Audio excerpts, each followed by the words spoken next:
Good evening. My name is Nikhil. And for a moment, I'd like to ask you all a question. Who here likes food? Or better yet, if you like food, raise your hand. Please. All right. So basically, it's everybody here raised their hand, but one person.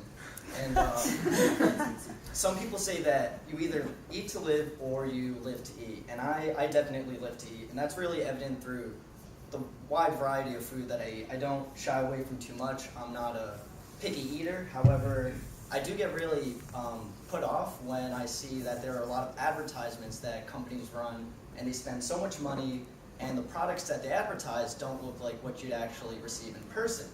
So take, for example, McDonald's, the world's largest fast food chain. They could spend anywhere from around $1 billion a year to advertise food and showcase their products like burgers, but it never really looks like what you would get in the store, right? They set up this consumer expectation, and for me at least, I'm not satisfied.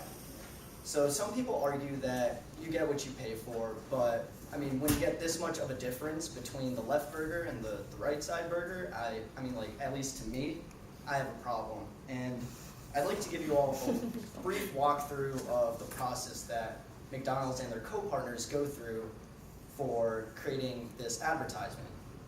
So just for one photo shoot, they put in hours of work and preparation. There's so much that goes on behind the scenes that you guys aren't aware of.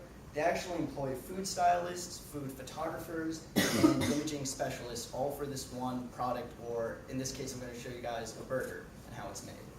So their food stylist basically sets every piece to perfection. As you can see, they actually use a syringe for the ketchup and the mustard so that they could layer it perfectly.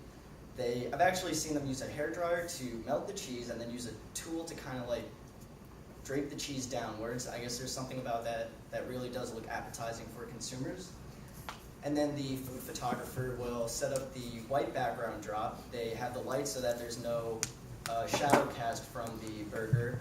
And the photographers are really rotating and angling that burger so that they could expose the best side of it, or any product that they would be showcasing.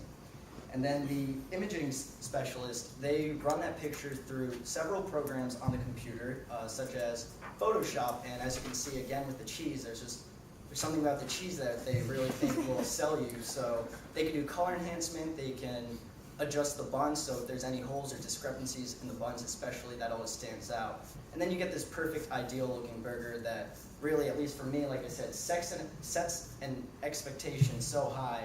And they spend so much money on it every year, and to me at least that seems like a problem, and it's a practice I think they should change. Thank you.